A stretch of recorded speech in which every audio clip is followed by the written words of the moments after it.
Halo, selamat siang pemirsa. 3 calon presiden akan beradu gagasan dalam debat perdana yang akan digelar Komisi Pemilihan Umum pada nanti malam. Bagaimana kesiapan masing-masing kandidat dalam menghadapi debat capres nanti? Informasi ini beserta berita menarik seputar pemilu akan kami hadirkan selama 60 menit ke depan bersama saya, Putri Windasari. Inilah kabar pemilu selengkapnya untuk Anda.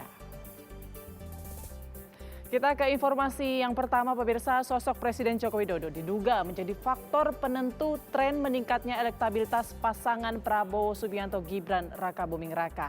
Pemilih diyakini lebih percaya melihat pasangan Prabowo Gibran sebagai penerus sosok Jokowi. 2 bulan menjelang Pilpres 2024, tren elektabilitas 3 pasangan calon presiden dan wakil presiden masih terus bergerak. Meski bergerak dinamis, pasangan Prabowo Subianto dan Gibran Raka Buming Raka mulai memimpin dalam sejumlah survei. Dalam survei Poltreking terbaru, tingkat elektabilitas Prabowo Gibran telah mencapai 45,2%. Sementara pasangan Anies Mohaimin dan Ganjar Mahfud masing-masing sebesar 23,1% dan 27,3%. Direktur Eksekutif Poltreking Indonesia Hanta Yuda menilai tren meningkatnya elektabilitas Prabowo Gibran tidak terlepas dari kepuasan masyarakat terhadap sosok Presiden Joko Widodo. Relasi antara Jokowi tingkat approval rating dengan elektabilitas. Simpulannya memang hubungan korelasi antara tingkat kepuasan kepada Jokowi dengan elektabilitas Prabowo Gibran itu berbanding lurus. Sementara hubungan korelasi antara tingkat kepuasan kepada pemerintahan Jokowi dengan elektabilitas Anies Mohaimin itu berbanding terbalik. Jadi ada potensi kalau tingkat kepuasan kepada Jokowi naik, maka berpotensi yang naik itu Prabowo Gibran.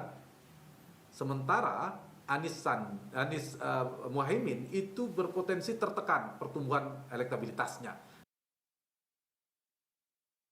Dalam 2 bulan ke depan, Poltreking menilai elektabilitas Prabowo Gibran masih berpotensi terus naik jika tingkat kepuasan masyarakat terhadap Presiden Jokowi terus membaik.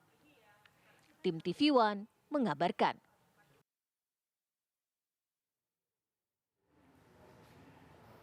Tren elektabilitas 3 pasangan capres mulai bergerak stabil 2 bulan menjelang pemilu. Naiknya elektabilitas pasangan Prabowo Gibran yang jauh meninggalkan 2 pasangan lainnya berpotensi membuat Pilpres hanya berjalan 1 putaran.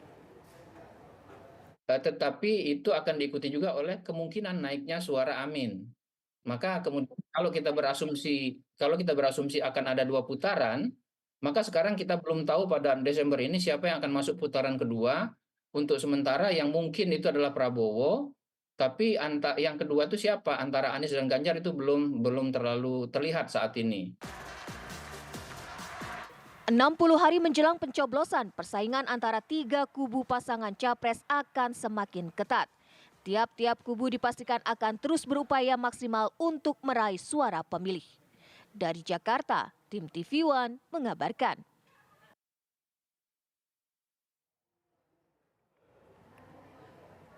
Komisi Pemilihan Umum KPU siap menyelenggarakan debat pertama calon presiden dan wakil presiden. KPU juga menyiapkan 11 panelis untuk debat capres yang berlangsung pada malam nanti.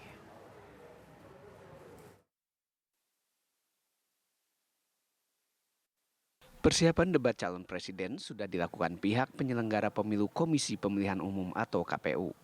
Debat capres-cawapres ini mencakup berbagai tema termasuk pemerintahan, hukum, HAM, pemberantasan korupsi, penguatan demokrasi, peningkatan pelayanan publik, penanganan disinformasi, dan kerukunan warga.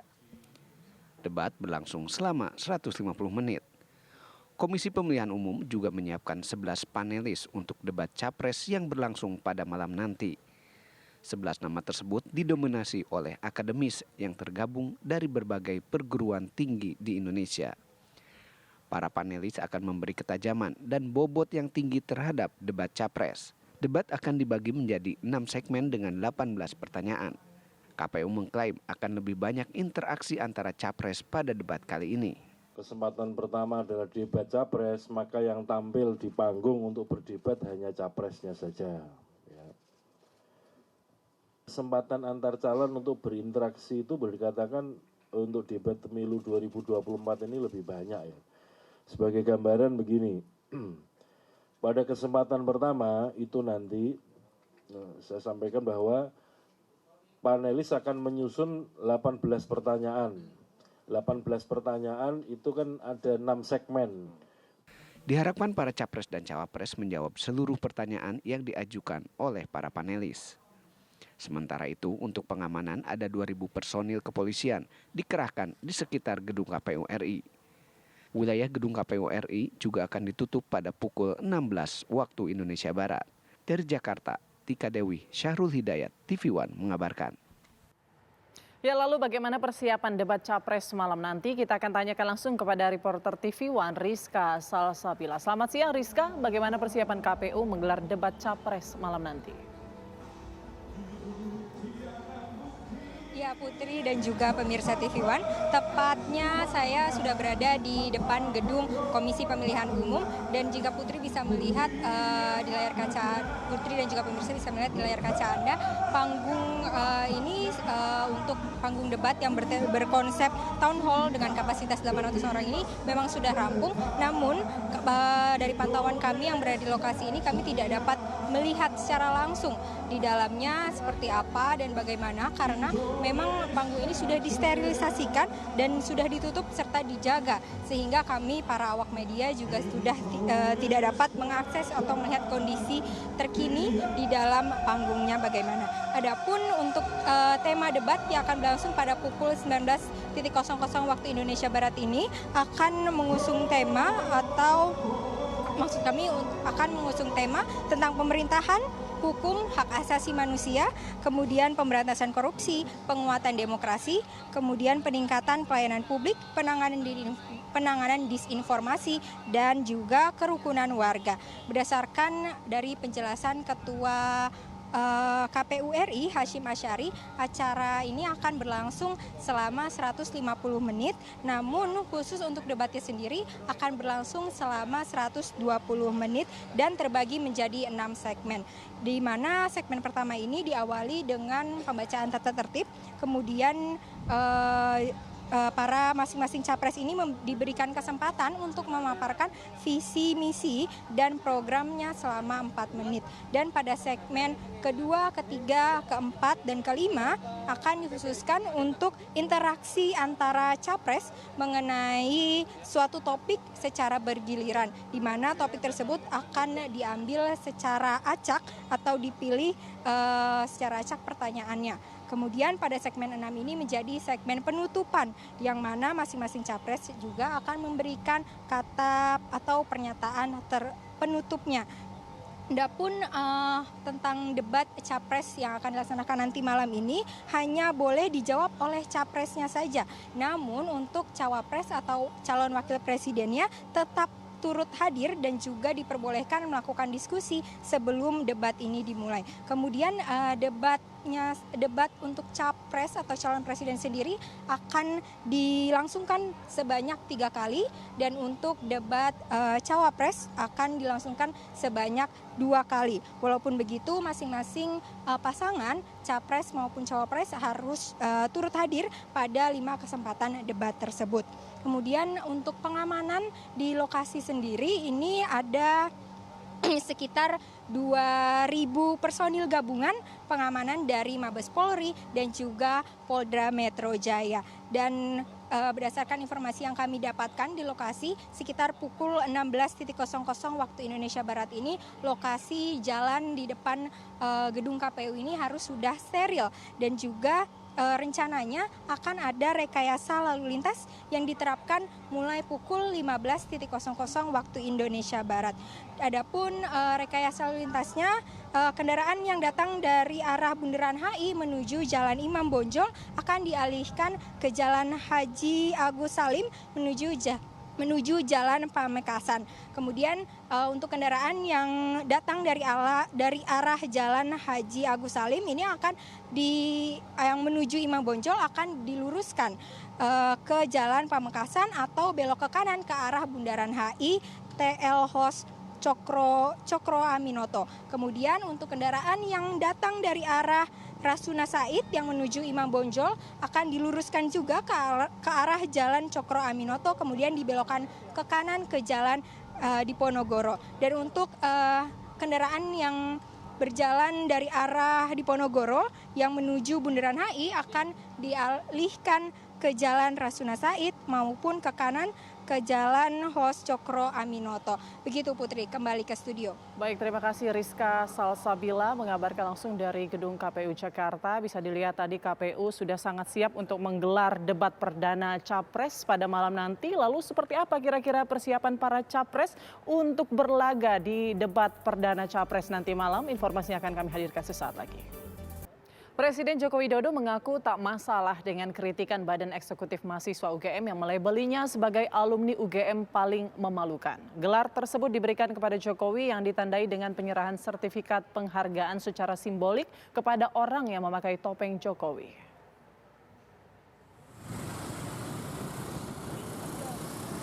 Presiden Joko Widodo merespon soal kritikan dari Badan Eksekutif Mahasiswa Universitas Gadjah Mada yang melabelinya sebagai alumni UGM paling memalukan. Ia menanggapi santai dengan kritikan dari juniornya di UGM. Jokowi sendiri tidak mempermasalahkan hal tersebut, mengingat Indonesia adalah negara demokrasi. Rakyatnya bebas menyampaikan pendapat. Meski begitu, Joko Widodo mengingatkan soal etika dan sopan santun ketimuran.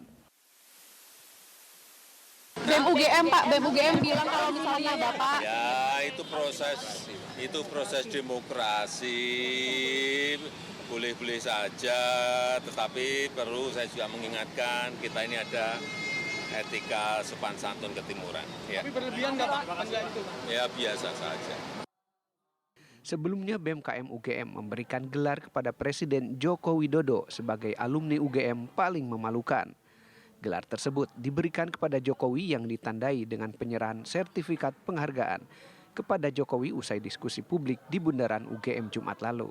Sertifikat tersebut diberikan Gibran Muhammad Nur selaku Ketua BMKM UGM kepada mahasiswa lain yang memakai topeng wajah Jokowi. Dari Jakarta dan Sleman, Yogyakarta, tim TV One mengabarkan.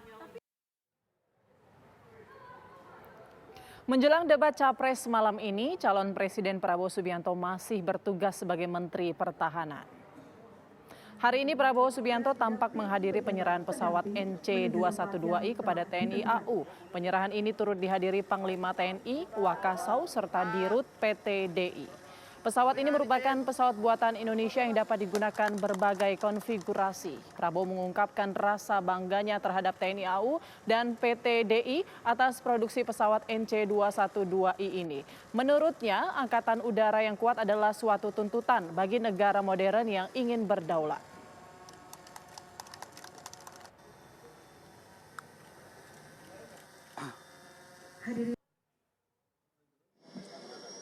Maritime Patrol ya. Maritime Patrol masih melaksanakan. Sudah ada radarnya. Radar.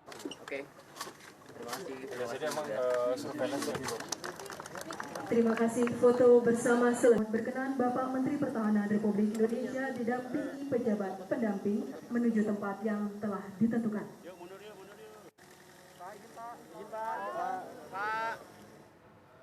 Jelang debat Capres malam nanti, Cawapres Gibran Rakabuming Raka melakukan belusukan ke Pasar Ikan Muara Baru, Penjaringan, Jakarta Utara. Gibran mendapat sambutan meriah dari warga dan nelayan.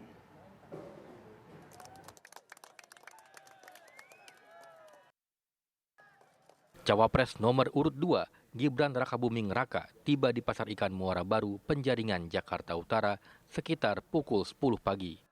Oleh para nelayan yang menyambutnya, Gibran kemudian dikalungkan bunga berwarna kuning dan putih. Usai menemui sekaligus menyapa warga dan nelayan, Gibran yang didampingi politisi Golkar Diah Roro Esti dan politisi PSI Grace Natali langsung menuju tempat penyimpanan ikan. Ia kemudian meninjau fasilitas di tempat penyimpanan ikan beku sambil berdialog dengan para pengusaha ikan dan nelayan. menampung aspirasi keluhan-keluhan dari para nelayan dan juga para pemilik cold storage ya. Udah saya tampung di sini ya. Kalau para nelayan udah ketemu saya 2-3 minggu yang lalu. Sudah ada permasalahan yang kita tangani juga ya. Tenang aja. Ya masalah regulasi lah ya. Pokoknya kita pengen regulasi yang memudahkan para nelayan, tapi juga harus ada regulasi juga yang bisa mendukung tujuannya untuk melestarikan ekosistem di laut ya. Putra dari Presiden Joko Widodo itu kemudian menghadiri acara deklarasi solidaritas nelayan Indonesia yang juga berlangsung di Muara Baru. Agenda kampanye Gibran akan diteruskan ke kunjungan kedua, yaitu bersilaturahmi dengan Habib Kuitang, lalu sore nanti menghadiri parade dan deklarasi 2000 Starling di Gelora Bung Karno. Dari Jakarta, Yulinda Tridewi, TV One mengabarkan. Berbagai macam kegiatan gencar dilakukan para relawan Capres. Forum Komunikasi Antar Jaringan Relawan Anies Baswedan Kota Tasikmalaya, Jawa Barat menggelar apel siaga Tim 100 Badan Koordinasi Saksi atau Bakorsi.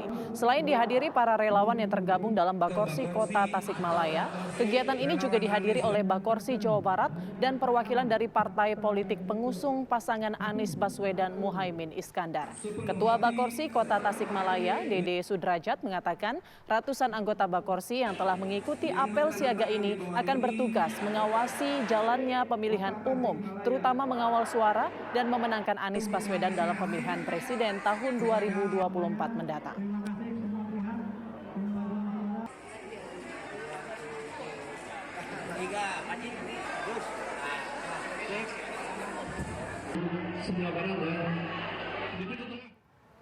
Ratusan relawan yang bergabung dengan relawan Gaspol Bro DKI Jakarta melakukan konsolidasi dan selebrasi dukung pasangan nomor urut 2 Prabowo Gibran.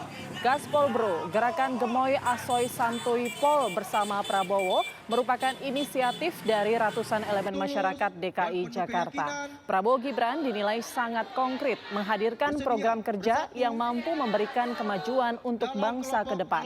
Terlebih, Prabowo Gibran telah menyusun program yang mampu menjawab keluh kesah rakyat. Relawan Gaspol Bro yang didominasi anak muda ini yakin bahwa relawan akan bergerak cepat turun ke jalan dan menyambangi rumah warga untuk mensosialisasikan program-program Prabowo Gibran. Untuk totalitas mendukung Prabowo Subianto dan Gibran, Raka Buming Raka.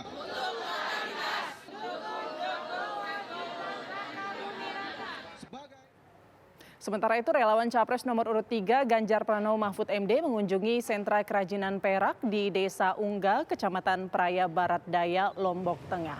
Relawan yang tergabung dalam tim relawan muda Ganjar Mahfud ini mendapati ketimpangan pemasaran hasil produksi di tingkat perajin karena terbentur jaringan pemasaran.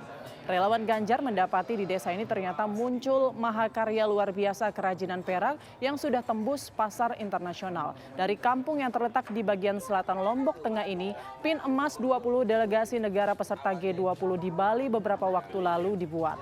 Dan dari kampung inilah salah satu mahkota ajang dunia Miss Universe diproduksi. Namun yang mendapatkan untung besar dari mahakarya para perajin perak ini adalah para pemilik modal dan kapitalis. Para perajin ini kesulitan menembus pasar global karena minim jaringan. Mereka berharap dengan kedatangan relawan muda Ganjar bisa memberikan solusi agar pemasaran hasil kerajinan mereka tembus pasar internasional.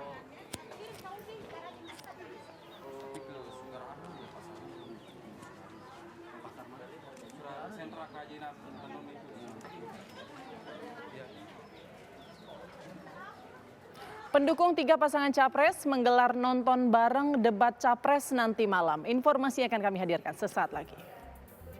Jelang debat Capres, seluruh kandidat menyatakan kesiapannya. Anies Baswedan akan membaca buku seputar tema debat. Ganjar Pranowo akan membawa visi misi ke panggung debat. Sementara Prabowo Subianto tetap melakukan aktivitas sebagai Kemenhan di hari debat Capres. Menjelang debat pertama yang bertema hukum, HAM, dan korupsi, seluruh calon presiden menyatakan kesiapannya. Mereka pun tetap melakukan aktivitas seperti biasa. Capres nomor urut 1 Anies Baswedan kemarin mengikuti diskusi yang diselenggarakan oleh Apindo. Usai diskusi, Anies menyatakan kesiapannya mengikuti debat Capres hari ini. Salah satu persiapan yang dilakukan adalah dengan membaca buku-buku yang sesuai dengan tema debat malam nanti.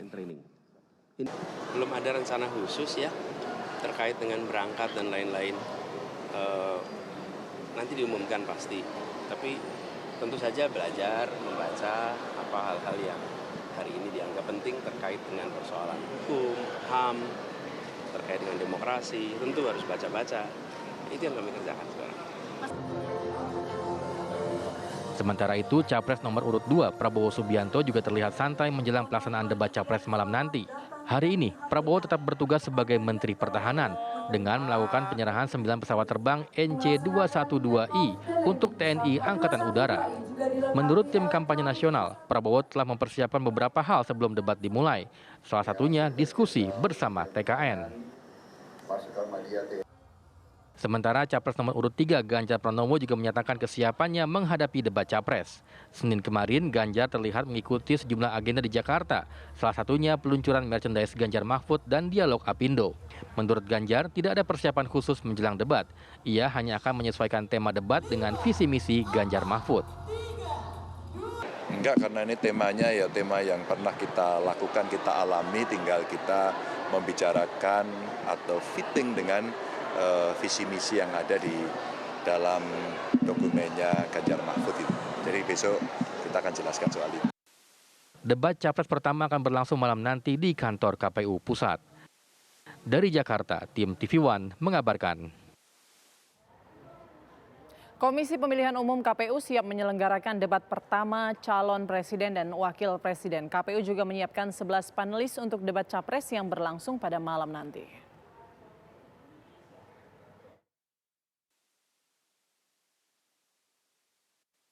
Persiapan debat calon presiden sudah dilakukan pihak penyelenggara pemilu Komisi Pemilihan Umum atau KPU. Debat Capres-Cawapres ini mencakup berbagai tema termasuk pemerintahan, hukum, HAM, pemberantasan korupsi, penguatan demokrasi, peningkatan pelayanan publik, penanganan disinformasi, dan kerukunan warga. Debat berlangsung selama 150 menit. Komisi Pemilihan Umum juga menyiapkan 11 panelis untuk debat Capres yang berlangsung pada malam nanti. 11 nama tersebut didominasi oleh akademis yang tergabung dari berbagai perguruan tinggi di Indonesia. Para panelis akan memberi ketajaman dan bobot yang tinggi terhadap debat Capres. Debat akan dibagi menjadi 6 segmen dengan 18 pertanyaan. KPU mengklaim akan lebih banyak interaksi antara Capres pada debat kali ini. Kesempatan pertama adalah debat Capres, maka yang tampil di panggung untuk berdebat hanya Capresnya saja. Kesempatan antar calon untuk berinteraksi itu boleh dikatakan untuk debat pemilu 2024 ini lebih banyak ya. Sebagai gambaran begini, pada kesempatan pertama itu nanti saya sampaikan bahwa panelis akan menyusun 18 pertanyaan. 18 pertanyaan itu kan ada 6 segmen.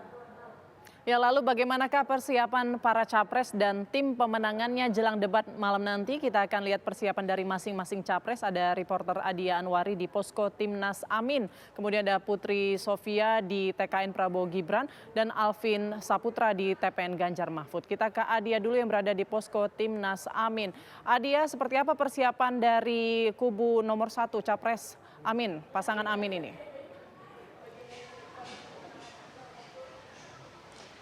Baik, selamat sore Putri dan juga pemirsa. Saat ini memang saya sedang berada di salah satu lokasi untuk nonton bareng atau nobar di debat Capres nanti yang akan diselenggarakan di KPU pada pukul 7 malam nanti. Di tempat saya mengabarkan yakni di Jalan Brawijaya 10, memang seperti yang bisa Anda lihat di layar kaca Anda sudah ada beberapa persiapan yang disiapkan dari mulai bangku dan juga kursi yang sudah dipasang, lalu juga ada beberapa UMKM begitu makanan ataupun minuman yang bisa para relawan atau masyarakat nikmati yang ada di posko perubahan ini. Dan nanti rencananya pada pukul 4 sore akan ada giat kenduri rakyat yang dimana ini merupakan konferensi pers seputar persiapan dari paslon nomor urut 1 yakni Anies Baswedan dan juga Muhaimin Iskandar.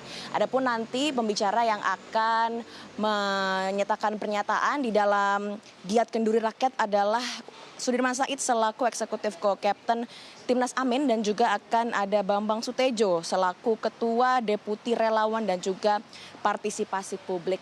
Ada pula nanti alur untuk keberangkatan paslon nomor urut 1 Anies Baswedan dan juga Muhaimin Iskandar atau Caimin akan berangkat masing-masing dari rumahnya.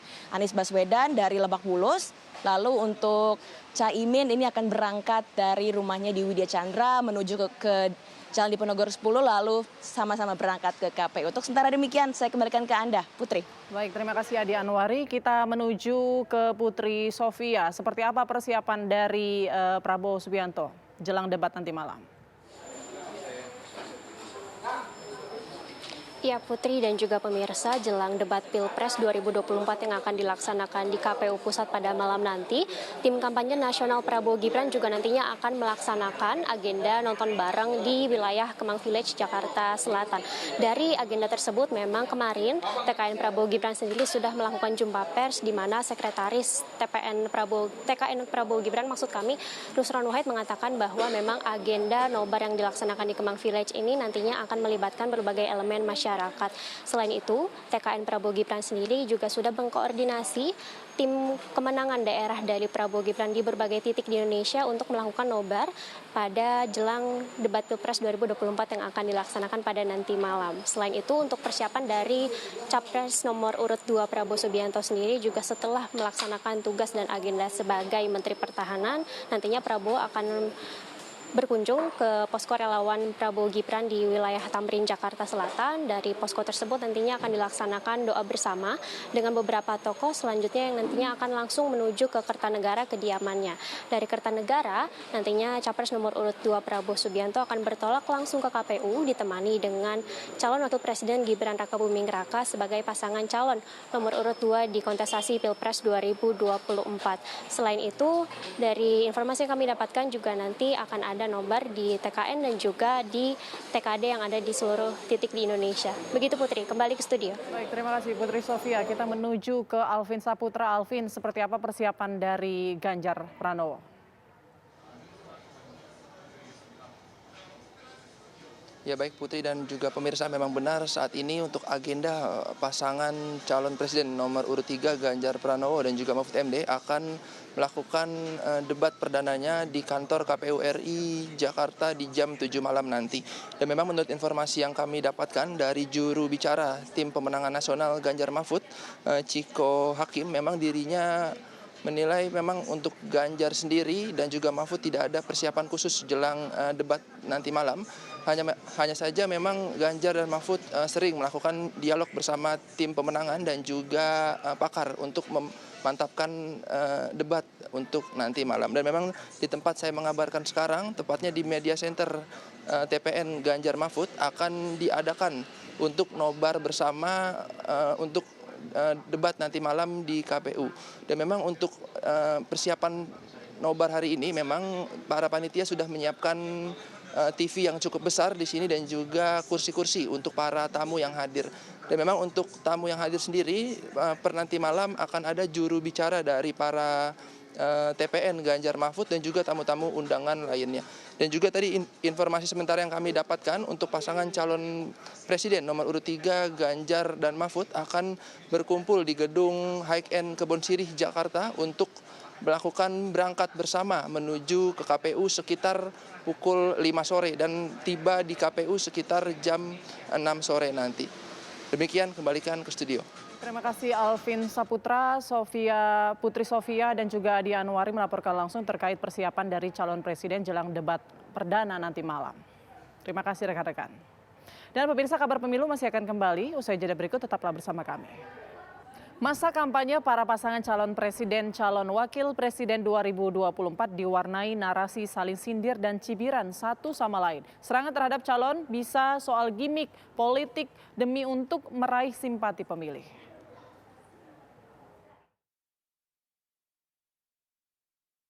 Masa kampanye pemilihan presiden 2024 tak hanya belusukan untuk menggait hati pemilih. Antar pasangan calon presiden maupun calon wakil presiden juga saling melontarkan cibiran satu sama lain. Tim pasangan Amin mengkritik soal istilah gemoy dan joget yang dilakukan Prabowo yang dianggapnya minim gagasan. Monggo, tetapi narasinya harus kuat. Jadi Mas Anies cuma ingin gimmick itu sesuatu yang niscaya, tetapi pastikan gimmick itu untuk membuat narasi, karya, dan gagasan menjadi lebih mudah untuk dikunyah oleh masyarakat. Jangan sekedar gimmick yang tidak ada isinya. Tim Prabowo Gibran sendiri menyatakan gimmick bisa muncul dari masyarakat pendukung dan menciptakan brand tersendiri. Gemoy itu adalah merupakan istilah yang muncul dari masyarakat itu sendiri, ya. Kami tentu tidak pernah mengkreat secara khusus bahwa istilah gemoy itu bagian dari strategi kampanye kita. Lain halnya dengan Gibran Rakabuming Raka. Menurutnya joget yang dilakukan oleh Prabowo tidak menjadi masalah karena tidak ada yang salah. Enggak, emangnya apa yang salah dengan joget? Apa yang salah dengan gembira? Sekarang saya tanya ya, boleh tidak masyarakat hidup gembira? Boleh tidak masyarakat makin sejahtera? Boleh tidak masyarakat makin bahagia? Dalam pandangan komunikasi politik, sindiran dan cibiran juga dinilai sebagai bentuk gimmick tersendiri. Sebagai model komunikasi yang sifatnya pasif-agresif. Apa itu sifatnya pasif-agresif? Yaitu sifatnya seolah-olah tidak menyerang, padahal menyerang.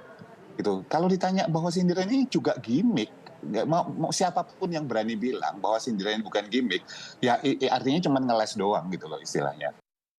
Baik gimmick, sindiran, ataupun cibiran bisa dimanfaatkan untuk mengarahkan orang untuk tergerak mengambil keputusan. Lalu benarkah gimmick yang dibangun untuk menggait hati pemilih? Tim TV One mengabarkan. Presiden ke-6 Republik Indonesia Susilo Bambang Yudhoyono berkunjung ke rumah musisi Boni Kusprasetyo di Magelang, Jawa Tengah. Selain untuk mengasah vokal, SBY pun sempat berpidato singkat dan berpesan kepada calon pemimpin bangsa agar telinga tidak tipis dan serius melakukan yang terbaik bagi rakyat dan bangsa. Suara angin, angin sing rahiku aktif ngelingake selera musik tak tresnani ora mimpi dalam dodoku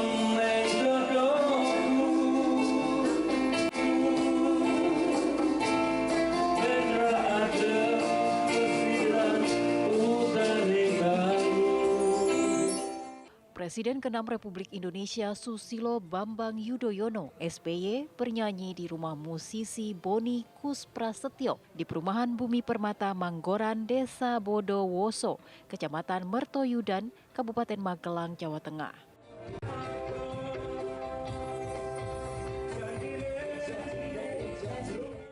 Kedatangan SBY yang disambut meriah oleh warga ini memang khusus dalam rangka mengasah vokal bernyanyinya. Dalam berlatih vokal tersebut, SBY menyanyikan 2 lagu, yakni lagu ciptaan Didi Kempot dengan judul Banyu Langit dan lagu kenangan yang dibawakan Bruri Peso 5 dengan judul Permataku.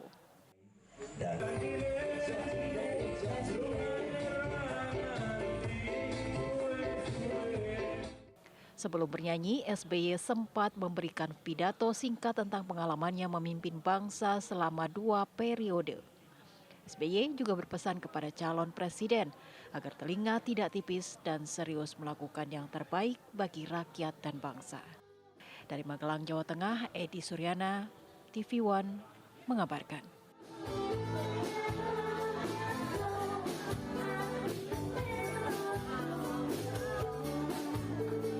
Untuk pertama kalinya, KPU Surabaya akan mengakomodasi hak pilih untuk orang dengan gangguan jiwa atau ODGJ. Informasi akan kami hadirkan sesaat lagi. Pemirsa, untuk pertama kalinya KPU Surabaya akan mengakomodasi hak pilih untuk orang dengan gangguan jiwa atau ODGJ. Hak pilih bagi ODGJ ini akhirnya dipulihkan setelah diterima judicial review untuk memulihkan hak pilih mereka.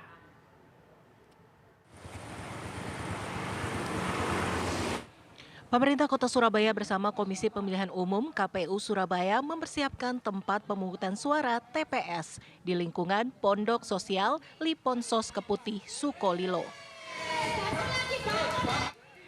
Hal ini dilakukan untuk memfasilitasi para penghuni Liponsos dalam menyalurkan hak pilihnya pada saat hari pemungutan suara 14 Februari 2024 nanti. Kepala Dinas Sosial Kota Surabaya, Anna Fajriatin menyebutkan hal ini baru pertama kali setelah adanya judicial review. Dengan diterimanya uji materi undang-undang ini, maka penghuni Liponsos termasuk orang dengan gangguan jiwa ODGJ punya hak untuk memilih dan untuk dipilih. Untuk pemilu tahun 2024 ini nanti memang ini baru pertama nanti akan ada TPS khusus dan TPS reguler yang ada di UPTD Keputih dan Griawerda. Jadi kalau TPS khusus itu adalah untuk warga binaan yang ada di dalam. Nantinya di Liponsos Keputih Sukolilo akan ada 2 TPS. Pertama, TPS khusus yang diperuntukkan untuk warga binaan Liponsos yang berKTP Surabaya dan bertempat tinggal di UPTD Liponsos.